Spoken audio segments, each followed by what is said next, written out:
Hello and welcome to the Story Behind the Stories, your weekly look at the pages of the Neepawa Banner Press. I'm Eoin Devereux, news and sports reporter with the Banner Press, welcoming you to the show this week.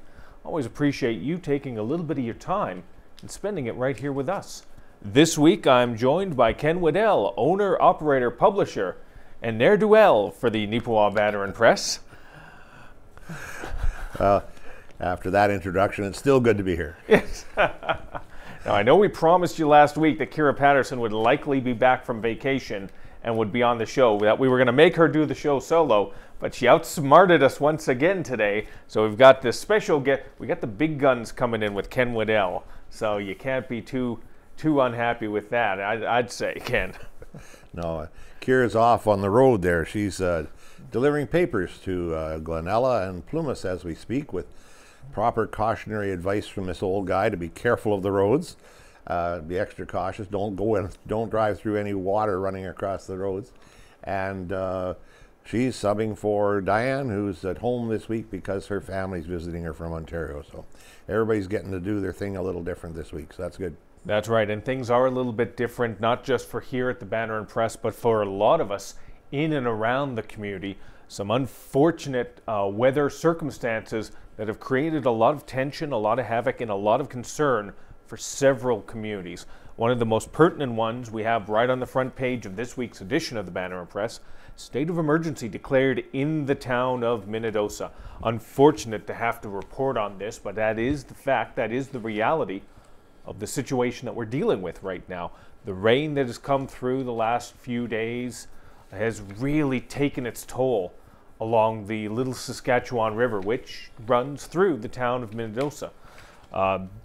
We've got several pictures, a large amount of pictures in there, and some information on that. You can find it on page 1 of the Banner and Press and continued on to page 20 of the Banner and Press. It gives you a visual representation of what the people, the citizens of that community, are dealing with right now.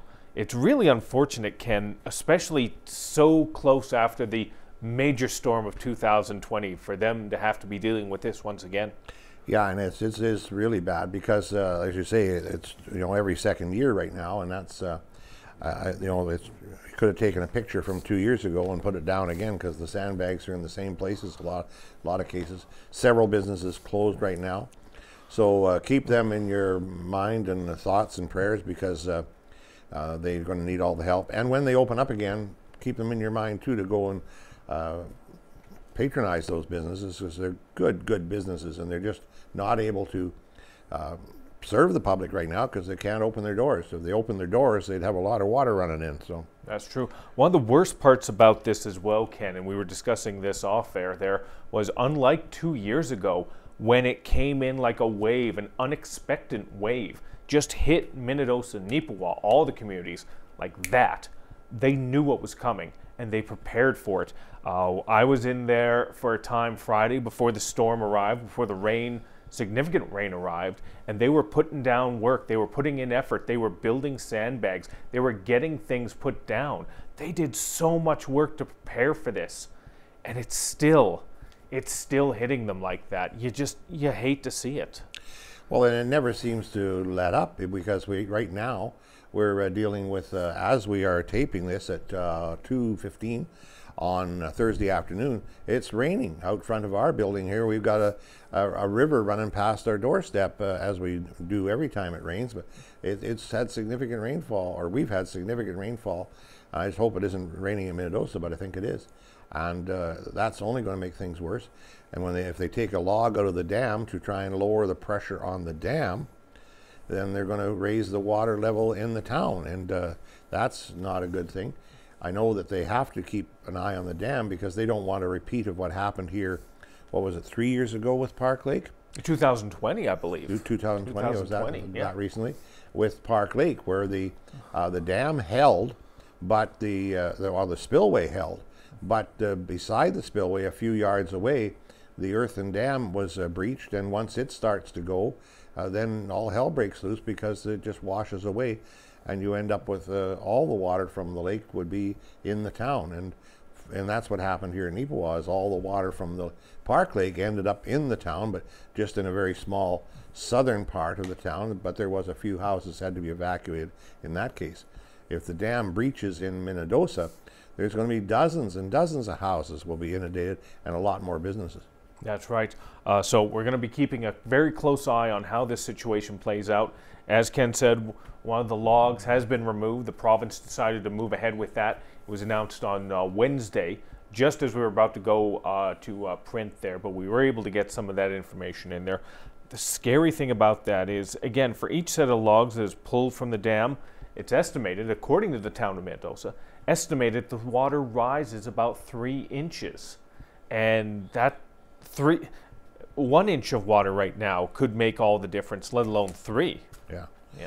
It's interesting. It's a sad situation, but hopefully things will turn around for Minnedosa and for Glenella too, because Glenella is undergoing a lot of flooding there too, but not the near damage that they have in Minnedosa yet.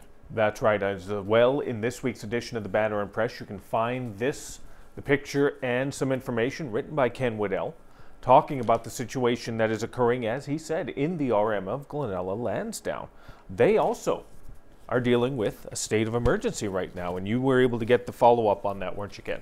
Yeah, I talked to Wendy Wutzke, the CAO, pardon me, of the municipality there, and they declared a state of emergency so they'd have the authority to cut the roads to alleviate the flooding.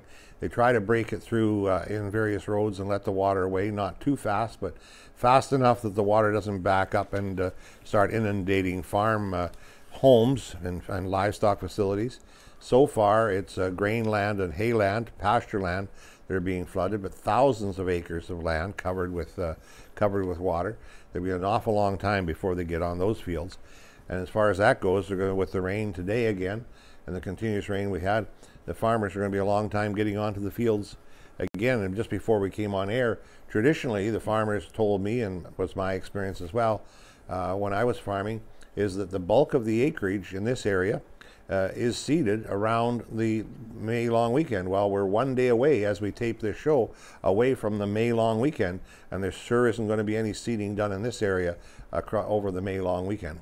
To your estimation, Ken, this spring, has it been one of the, let's phrase it as this, yes, has it been one of the worst that this region has seen in a while? What is your sort of estimation on that? Oh yes, I think it is. I haven't looked at the actual weather records and rainfall records, but I would say it is probably one of the saving graces we've got on the farmlands is that the farmlands were so dry that now that the frost is out of the ground, at least the rain, and it's coming fairly slowly, is going to soak in a lot and replenish the aquifer and replenish the soil moisture, so that when the crops do get seeded, and if we get heat, there will be excellent growth, theoretically, crops and weeds, but that's the situation now. Yeah, I would say, yeah, it's one of the worst I've ever experienced, and I've been in this area for 52 years now. Well, we're going to keep an eye on everything that plays out over the next few days and weeks. Hopefully we're going to be able to bring you a little bit more positive news for Glenella Lansdowne and for Minnedosa and the surrounding regions. And let's not, Neepawa, even though we are sort of, this year we've been sort of separated from it, we haven't had major issues yet. That doesn't mean that major issues can't occur. Never say never. So. Yeah, if we get a heavy rain like we got the July 1st 2 years ago, that's going to be big trouble. I hope that there's a long time between rainstorms now. Because when the water comes off the mountain, it all comes through Neepawa here, or at least off the south face of Riding Mountain. The escarpment, it comes down and comes straight through Neepawa. Hence, we had the problems with Park Lake 2 years ago. That's right. Now, if you want to see those pictures, you can find them in the print edition of the Neepawa Banner Press. You can pick it up anywhere in Neepawa and around surrounding communities as well. If you're a little further away, though, always remember that you can find it on mywestman.ca. Or if push comes to shove, don't forget NACTV reads the news each and every week. Check your local listings just to find out when and at what time. All right, so, no, you were going to say something? I was just going to say something else, something on the back page here, just remind me of it. Eoin got on this story early because it started to break after we'd gone to print last week. And he got on it for the Minnedosa story and the flooding. And we have a love-hate relationship with Facebook, because Facebook tends to steal our lunch once in a while, sometimes a little bit in terms of advertising and stories. But we got back at them this week because Eoin put the story on about Minnedosa, the first breaking story about Minnedosa. And the last time I looked, which was a couple of days ago, there was 134,000 views on that story, Eoin. And that's, I think, the largest you've ever had. We've had some big ones, but it's not, we consider big 5,000, 6,000, 8,000 views. But this one was 134,000. And that's good. We don't mind using Facebook for breaking news and finding news stories and stuff like that. But just something that people need to be reminded of all the time is that without newspapers, radio stations and TV stations, there is no reporters. Like Facebook doesn't have reporters. And neither does Twitter or Instagram or all these other places. So we need to keep our reporters going and to keep our NEC TV going, and the Neepawa Banner Press, we need to have advertising. And we're thankful for all our advertisers, but they're essential to keeping the core news producers going. And without those core news producers, Facebook doesn't have anything to write about. That's right. And wouldn't it be nice? I think it would be pretty darn nice if Facebook sort of gave a penny for every single view on there. That'd be a couple bucks in our wallet, wouldn't it, Ken? Yes, it would. Be kind of cool. But again, I mean, it's just the circumstance, because as Ken said, those numbers for Facebook this time. Meanwhile, you'll have another event, somebody posts it on Facebook, or some organization posts it on Facebook. They get like 2 comments and 4 likes and think they're widespread coverage. So you never know. Yeah. It's a bit of a crapshoot sometimes. Pardon my French. Well, just to put the number, to close this off, to put the numbers on the table, NAC TV goes out to over 500,000 homes across Canada, mostly Manitoba. We also, the Neepawa Banner Press goes out to 9,200 homes every Friday. And of course, both the Neepawa Banner Press and NEC TV are online as well. So we have no idea how many people are viewing the products online. But as I say, without the ads, we don't have reporters. Without reporters, we don't have stories. Without stories, there's no story to tell. So, all right, let's shift on to a little lighter conversation, some positivity in for the town of Neepawa. As we've shared in previous editions of the Banner and Press, there has been some new funding that has been distributed through the Building Sustainable Communities Grant. We talked about it, Casper and myself, last week in depth about several different things. We highlighted a couple of specific items of note that came out of it. This week we're going towards one of the other ones in regard to the Yellowhead Center. Yellowhead Arena is getting a good, decent amount of money. It's not as large as what we talked about last week, but they're still getting about $35,000. And who couldn't do with $35,000, Ken? That's right. It's always better than not having it. Yeah, the Yellowhead Center was built in 1972. It's older than me. Yeah. It's that old. Yeah, it's not as old as me, but it's getting there. It's 50 years old, and some of the stuff that's being repaired now is probably original from 1972. And so they're repairing. Hopefully not the hot dogs and hamburgers they sell. They freshened those up. Yeah. But the washrooms are being redone upstairs in the change rooms, dressing rooms. Mm-hmm. And just so in case anybody doesn't know, the actual washrooms, change rooms upstairs are in the old salt well. They're in the second floor of what was a 5-story building at one time. Mm-hmm. And the building was cut down to be 2 stories, and that's where the dressing rooms are. I was at the Yellowhead the other day and looking around under the bleachers and I found the rest of that lumber. The lumber they took out of those top stories, those great big beams, they're what holds up the seats around the arena. You go under there, look, and you see these old beams, you think, man, those look old. Those are older than 1972. Yes, they are. They're 1942 beams, because that's when the salt well was built. Wow, interesting there. It's some history to go through for that. Now, if you're wondering, and if you're a little curious, you're wondering, wait a minute, this sounds relatively familiar. Didn't you do a story already about the washrooms and the change rooms being fixed up already? That's technically true. You got to remember, there's 6 different change rooms up in the second level of the Yellowhead Center. They were able to take care of 4 of them, I believe last year or maybe the year before, Ken. So that's the important thing about the Yellowhead Center. It is volunteer run. It is volunteer operated. They get a little bit of money from the town of Neepawa, always appreciated. Well, again, $100,000 is not a little bit of money. It's a decent it's a decent chunk of change. I wouldn't say no to that either. No. But for the most part, it's through fundraising, it's through usage, and it's through government grants. There's a lot of people that put in a lot of time and effort to be able to keep the doors open at the Yellowhead Centre. So every penny counts, especially this now. A little bit of improvement each and every year. And we love being able to share some of that information each and every week if we can here on the Story Behind the Stories. Well, the next one is about more money coming from the government. Only it's not enough. Not enough.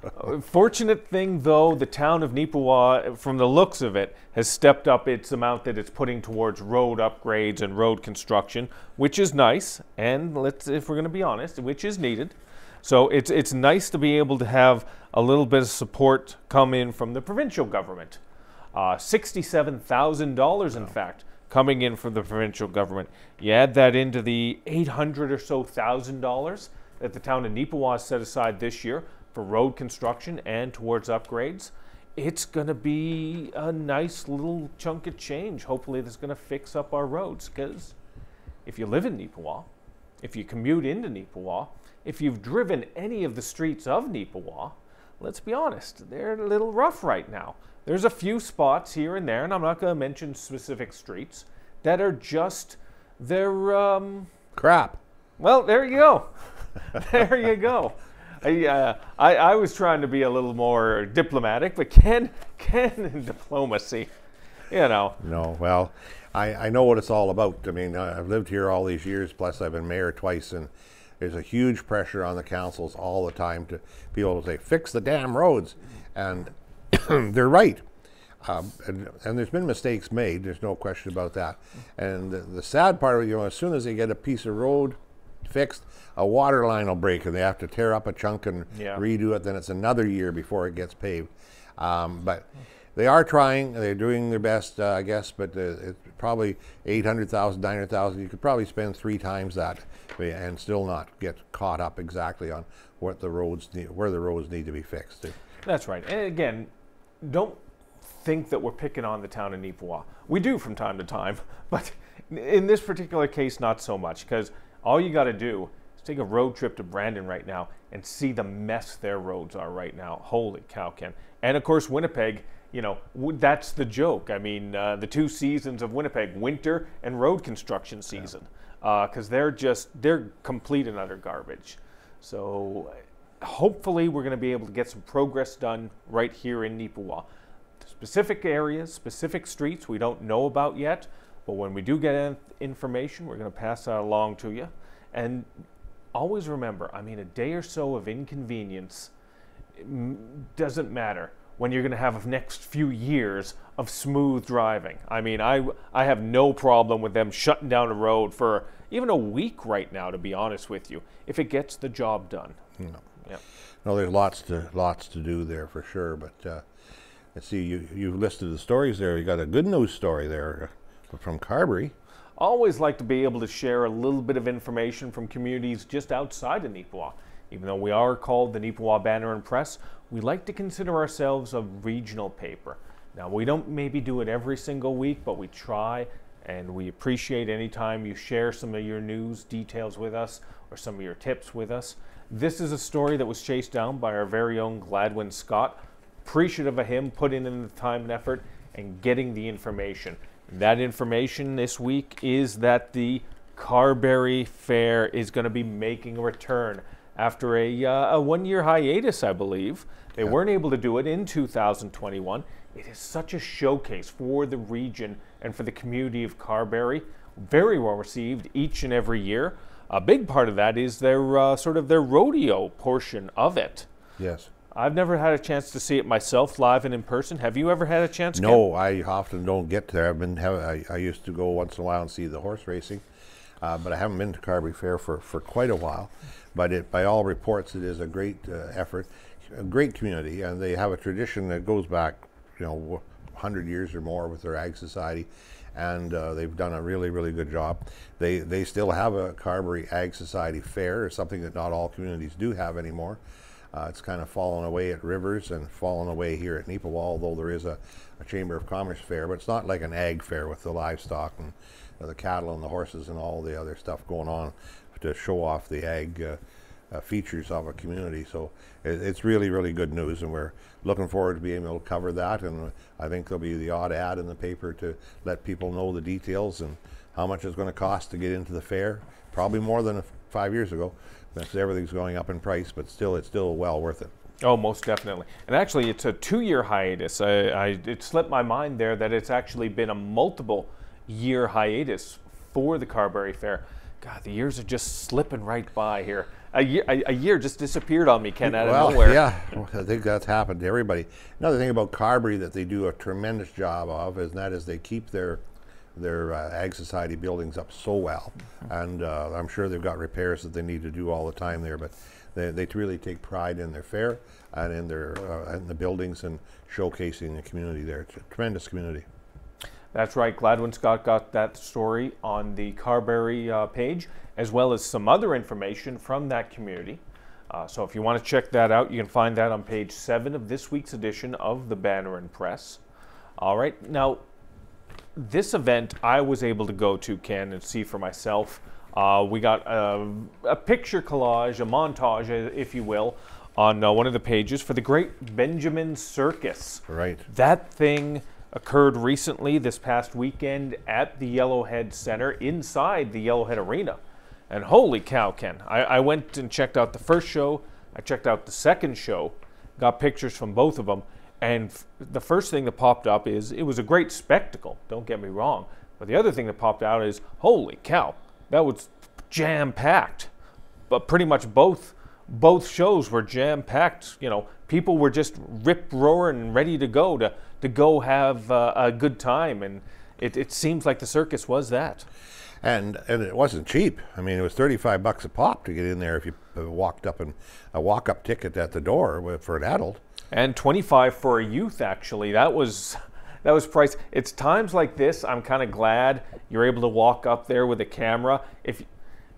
Trade secret, just keep this between us. If you got a camera in your hand and you look like you know what you're doing and you look like you're walking with purpose, you can get in pretty much anywhere.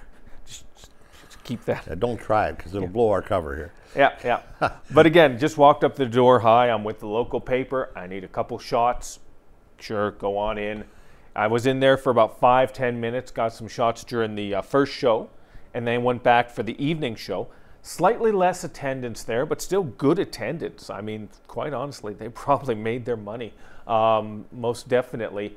And if they're smart businessmen, smart business people, they'll be thinking of making Neepawa part of their consistent sort of tour each and every year now with that type of reaction. Yeah, it's interesting. They were here a few years ago. I don't know how long ago, 2, 3 maybe years ago, and I think this is maybe their second time, but maybe their third. And I approached them, would you like to have an ad in the paper? And they said they would love to, but I feel sorry for them. They'd had such a tough time the last 2 years, cancellations and all the rest of it. And they said, we just can't, this year we just can't do it. And so we don't mind giving them some coverage. They put out the effort, they brought good entertainment. It was pricey, yes, but obviously people were willing to pay the price, and obviously people enjoyed it. The thing I want to know, Owen, is you're always at the gym and you're always lifting weights and stuff, and you're in pretty good shape. But there's a picture of a guy there with about 1, 2, 3, 4, 5, 6 chairs stacked up, and then he does a handstand on the top of them. Now, I don't expect you to do 5 chairs, but can you at least do 1 and do a handstand for us on top of the chair? Ken, I can't. I'll be honest with you. In fact, anyone who's in the back office knows I make that noise getting up from the chairs from time to time. I'm at that point in my life right now where it's like, ugh. So doing a handstand on a half dozen chairs about 20 feet in the air, no. Not happening? No, not so much. Well, I'm sure when I was your age I could have done that, Owen, but... But you chose not to. That's the thing. Anyway. You can definitely see those pictures in this week's edition of the paper. Now, we got a few minutes left. We're going to go through just real quickly a few sports-oriented stories. we can do that because Casper and Kira aren't here. That annoys them, I'm sure. But you're a sports guy too, Ken, so you'll appreciate a few of these. Go for it. Each and every time we get the opportunity, we love to spotlight local individuals, local athletes, and we're doing that again this time. This time it's Brenna Mclaughlin, who is a dual sport athlete out of NACI, plays hockey and plays fast pitch or softball, whichever as you know it as. So she will be committing and has committed to Dakota College out of Bottineau, North Dakota, and will be a dual sport athlete there in the fall once she graduates this year. We do these stories all the time, Ken. It's always nice to be able to sort of spotlight these types of people who are doing well, not just in athletics, but in terms of academics as well. Yeah, and Brenna is a marvelous young person. Who, the community's watched her grow up and develop in sports with great support from her parents in the community, and so we're very pleased to be able to give a shout out to her when she heads down to Bottineau to further her career in two sports. That's right. And always remember, if you do have these types of news tips, not just for people in Neepawa, but outlying communities as well, we'd love to be able to share those stories. That's how we got this story. This is how we got stories about a young man who's playing lacrosse a couple weeks ago. This is how we got this upcoming story as well. A half dozen members of the NACI football team were selected for the provincial all-star game, which was played recently in Winnipeg. So kudos to them. We've got the picture and the cut line in there, so you can find out some of the information about that. They were on Team West, and they ended up winning that. So congratulations to them. That is on page 14 of our paper this week. So along with the information, just really quickly in passing, the Dauphin Kings won the MJHL championship. Congratulations to them, even though there is a bit of a rivalry between Dauphin and Neepawa. Congratulations to them.